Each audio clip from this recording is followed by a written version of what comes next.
दादी नानी की कहानियाँ, परियों की कहानियाँ, गुड्डे गुड़ियों की कहानियाँ, कहानियों से बने हमसे फिर बनी ये कहानियाँ। ऐसी ही कहानियों का पिटारा लेकर हाजिर हुआ हूँ मैं, यानी सिद्धांत, आपके अपने शो में, जिसका नाम है कहानी कुछ सुनी कुछ अनसुनी।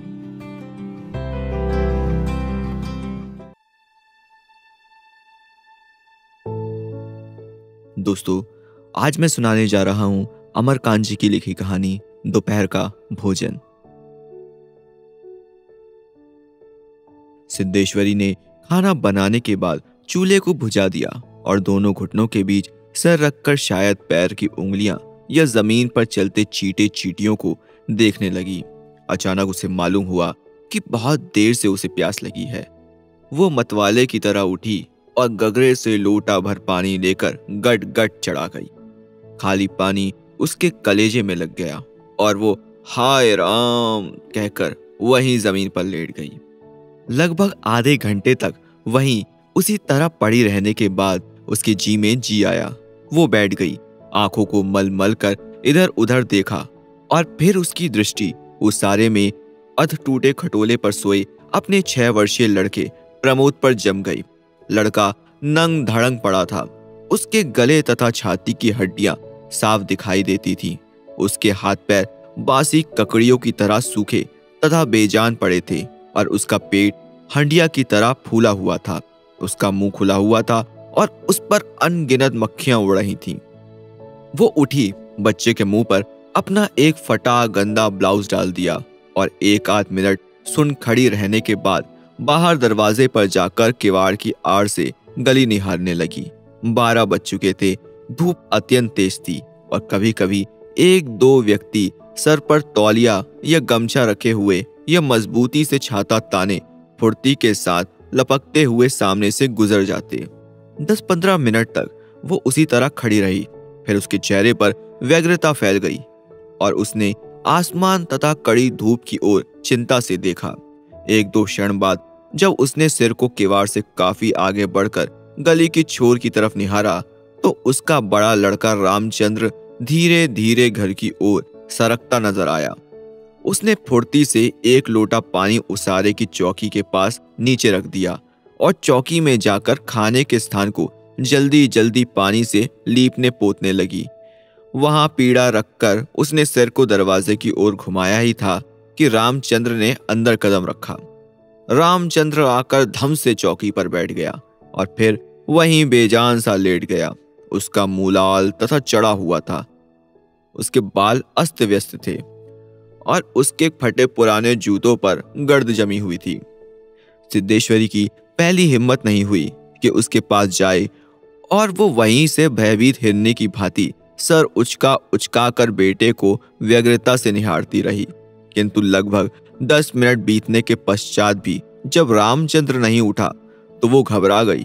पास जाकर पुकारा, बड़कू बड़कू, लेकिन उसके कुछ उत्तर न देने पर डर गई और लड़के की नाक के पास हाथ रख दिया। सांस ठीक से चल रही थी। फिर सर पर हाथ रखकर देखा, बुखार नहीं था। हाथ के स्पर्श से रामचंद्र ने आंखें खोली। पहले उसने मां की ओर सुस्त नजरों से देखा, फिर झट से उठ बैठा।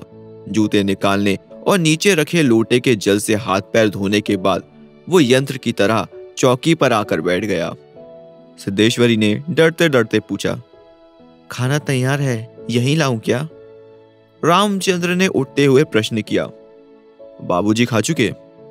सिद्धेश्वरी ने चौके की ओर भागते हुए उत्तर दिया, आते ही होंगे। रामचंद्र पीढ़े पर बैठ गया।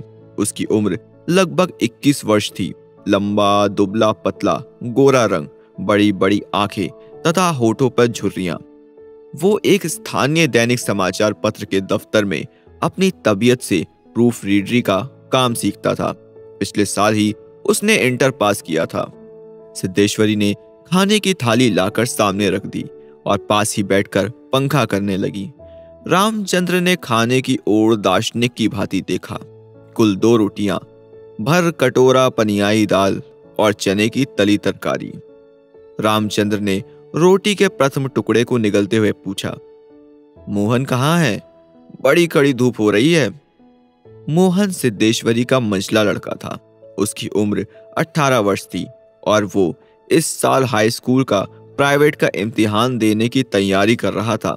वो ना मालूम कब से घर से गायब था और सिद्धेश्वरी को स्वयं पता नहीं था कि वो कहाँ गया।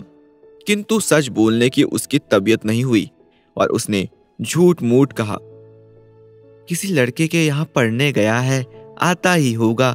दिमाग उसका बड़ा तेज है और उसकी तबीयत 24 घंटे पढ़ने में ही लगी रहती है। हमेशा उसी की बात करता रहता है। रामचंद्र ने कुछ नहीं कहा। एक टुकड़ा मुंह में रखकर भरा गिलास पानी पी गया, फिर खाने में लग गया। वो काफी छोटे छोटे टुकड़े तोड़कर उन्हें धीरे धीरे चबा रहा था। सिद्धेश्वरी भय तथा आतंक से अपने बेटे को एकटक निहार रही थी। कुछ क्षण बीतने के बाद डरते डरते उसने पूछा, वहां कुछ हुआ क्या? रामचंद्र ने अपनी बड़ी बड़ी भावहीन आंखों से अपनी मां को देखा, फिर नीचा सर करके एक रुखाई से बोला, समय आने पर सब ठीक हो जाएगा। सिद्धेश्वरी चुप रही। धूप और तेज हो गई थी। छोटे आंगन के ऊपर आसमान में बादल के एक दो टुकड़े पाल की नाव की तरह तैर रहे थे। बाहर की गली से गुजरते हुए खड़खड़िया इक्के की आवाज आ रही थी और खटोले पर सोए बालक की सांस का खर शब्द सुनाई दे रहा था। रामचंद्र ने अचानक चुप्पी को भंग करते हुए पूछा, प्रमोद खा चुका? सिद्धेश्वरी ने प्रमोद की ओर देखते हुए उदास स्वर में उत्तर दिया, हाँ खा चुका। रोया तो नहीं था? सिद्धेश्वरी फिर झूठ बोल गई। आज तो सचमुच नहीं रोया। वो बड़ा ही होशियार हो गया है। कहता था पड़का भैया के यहाँ जाऊंगा, ऐसा लड़का। पर वो आगे कुछ ना बोल सकी, जैसे उसके गले में कुछ अटक गया। कल प्रमोद ने रेवड़ी खाने की जिद पकड़ ली थी और उसके लिए 1.5 घंटे तक रोने के बाद सोया था। रामचंद्र ने कुछ आश्चर्य के साथ अपनी मां की ओर देखा और फिर सिर नीचा करके कुछ तेजी से खाने लगा। थाली में जब रोटी का केवल एक टुकड़ा शेष रह गया तो सिद्धेश्वरी ने उठने का उपक्रम करते हुए प्रश्न किया, एक रोटी और लाती हूं? रामचंद्र हाथ से मना करते हुए हड़बड़ाकर बोल पड़ा, नहीं नहीं, जरा भी नहीं। मेरा पेट पहले ही भर चुका है। मैं तो ये भी छोड़ने वाला हूं, बस अब नहीं। सिद्धेश्वरी ने जिद की, अच्छा आधा ही सही। रामचंद्र बिगड़ उठा, अधिक खिलाकर बीमार डालने की तबीयत है क्या? तुम लोग जरा भी नहीं सोचते हो, बस अपनी जिद। भूख रहती तो क्या ले नहीं लेता? सिद्धेश्वरी जहां की तहां बैठी ही रह गई। रामचंद्र ने थाली में बचे टुकड़े से हाथ खींच लिया और लोटे की ओर देखते हुए कहा, मां पानी लाओ। सिद्धेश्वरी लोटा लेकर पानी लेने चले गई। रामचंद्र ने कटोरे को उंगलियों से बजाया, फिर हाथ को थाल में रख दिया। 1-2 क्षण बाद रोटी के टुकड़े को धीरे से हाथ से उठाकर आंख से निहारा और अंत में इधर उधर देखने के बाद टुकड़े को मुंह में इस सरलता से रख लिया जैसे वो भोजन का ग्रास न होकर पान का बीड़ा हो। मंझला लड़का मोहन आते ही हाथ पैर धोकर पीढ़े पर बैठ गया। वो कुछ सांवला था और उसकी आंखें छोटी थीं। उसके चेहरे पर चेचक के दाग थे। वो अपने भाई ही की तरह दुबला पतला था, किंतु उतना लंबा ना था। वो उम्र की अपेक्षा कहीं अधिक गंभीर और उदास दिखाई पड़ रहा था। सिद्धेश्वरी ने उसके सामने थाली रखते हुए प्रश्न किया, कहाँ रह गए थे बेटा? भैया पूछ रहा था। मोहन ने रोटी के एक बड़े ग्रास को निगलने की कोशिश करते हुए अस्वाभाविक मोटे स्वर में जवाब दिया, कहीं तो नहीं गया था, यहीं पर था। सिद्धेश्वरी वहीं बैठकर पंखा डुलाती हुई इस तरह बोली जैसे स्वप्न में बड़बड़ा रही हो। बड़का तुम्हारी बड़ी तारीफ कर रहा था, कह रहा था मोहन बड़ा दिमागी होगा, उसकी तबीयत 24 घंटे पढ़ने में ही लगी रहती है। ये कहकर उसने अपने मंझले लड़के की ओर इस तरह देखा जैसे उसने कोई चोरी की हो। मोहन अपनी मां की ओर देखकर फीकी हंसी हंस पड़ा और फिर खाने में जुट गया। वह परोसी गई 2 रोटियों में से एक रोटी, कटोरे की 3/4 दाल तथा अधिकांश तरकारी साफ कर चुका था। सिद्धेश्वरी की समझ में नहीं आया कि वो क्या करे। इन दोनों लड़कों से उसे बहुत डर लगता था। अचानक उसकी आंखें भर आई। वो दूसरी ओर देखने लगी। थोड़ी देर बाद उसने मोहन की ओर मुंह फेरा तो लड़का लगभग खाना समाप्त कर चुका था। सिद्धेश्वरी ने चौंकते हुए पूछा, एक रोटी देती हूं। मोहन ने रसोई की ओर रहस्यमय नेत्रों से देखा, फिर सुस्त स्वर में बोला, नहीं। सिद्धेश्वरी ने गिड़गिड़ाते हुए कहा, नहीं बेटा, मेरी कसम, थोड़ी ही ले लो। तुम्हारे भैया ने एक रोटी ली थी। मोहन ने अपनी मां को गौर से देखा, फिर धीरे धीरे उस तरह उत्तर दिया जैसे कोई शिक्षक अपने शिष्य को समझाता है, नहीं रे, बस अव्वल तो भूख नहीं, फिर रोटियां तूने ऐसी बनाई है कि खाई नहीं जाती, ना मालूम कैसी लग रही है। खैर, अगर तू चाहती ही है तो कटोरे में थोड़ी दाल दे दे, दाल बड़ी अच्छी बनी है। सिद्धेश्वरी से कुछ कहते ना बना और उसने कटोरे को दाल से भर दिया। मोहन कटोरे को मुंह से लगाकर सोड़ सोड़ पी रहा था कि मुंशी चंद्रिका प्रसाद जूतों को खस खस घसीटते हुए आए और राम का नाम लेकर चौकी पर बैठ गए। सिद्धेश्वरी ने माथे पर साड़ी को कुछ नीचे खिसका लिया और मोहन दाल को एक सांस में पीकर तथा पानी के लोटे को हाथ में लेकर तेजी से बाहर चला गया। 2 रोटियां, कटोरा भर दाल तथा चने की तली तरकारी। मुंशी चंद्रिका प्रसाद पीढ़े पर पालथी मारकर बैठे रोटी के एक एक ग्रास को इस तरह चुभला चबा रहे थे जैसे बूढ़ी गाय जुगाली करती है। उनकी उम्र 45 वर्ष के लगभग थी, किंतु 50-55 के लगते थे। शरीर का चमड़ा झूलने लगा था। गंजी खोपड़ी आईने की भांति चमक रही थी।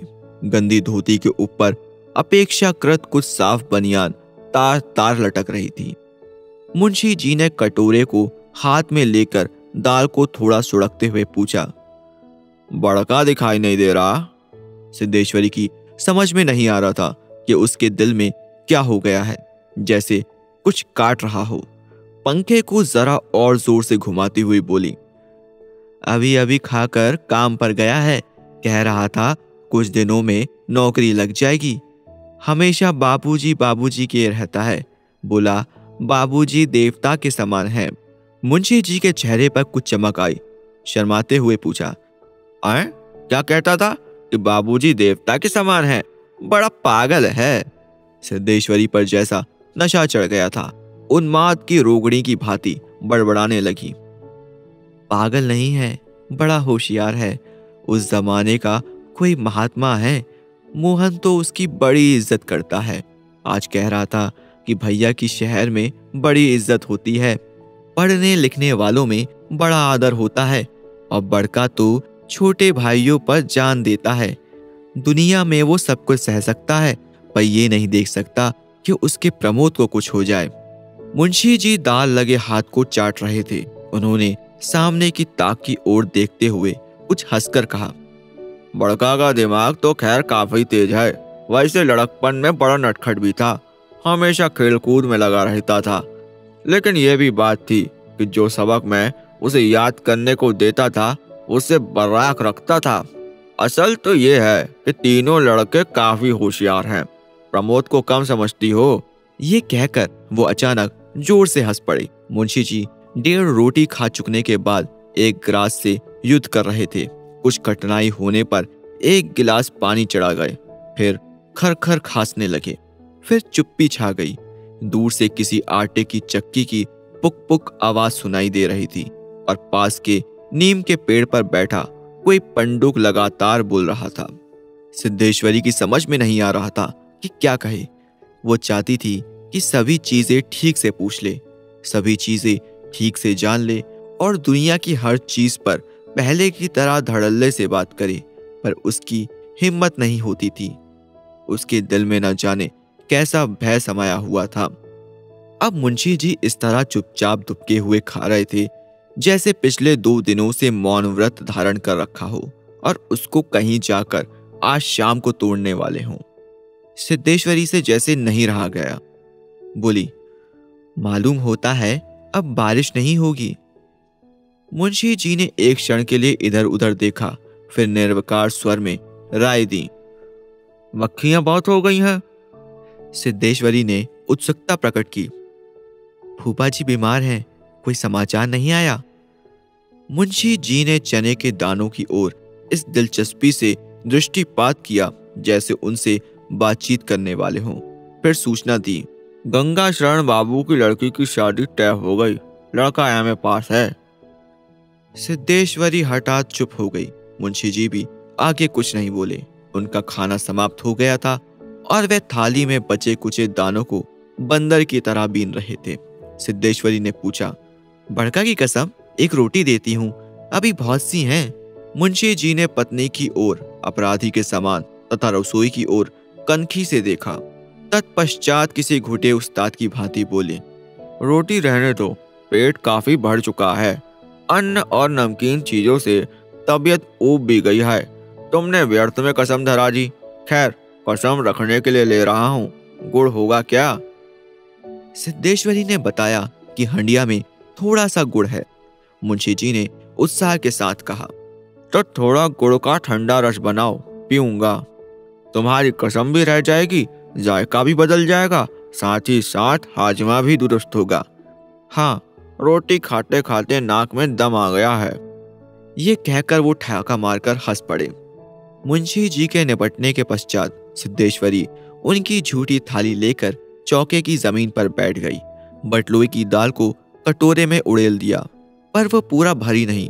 छिपली में थोड़ी सी चने की तरकारी बची थी, उसे पास खींच लिया। रोटी की थाली को भी उसने पास खींच लिया। उसमें केवल एक रोटी बची थी, मोटी, भद्दी और जली। उस रोटी को वो झूठी थाली में रखने जा ही रही थी कि अचानक उसका ध्यान उस सारे में सोए प्रमोद की ओर आकर्षित हो गया।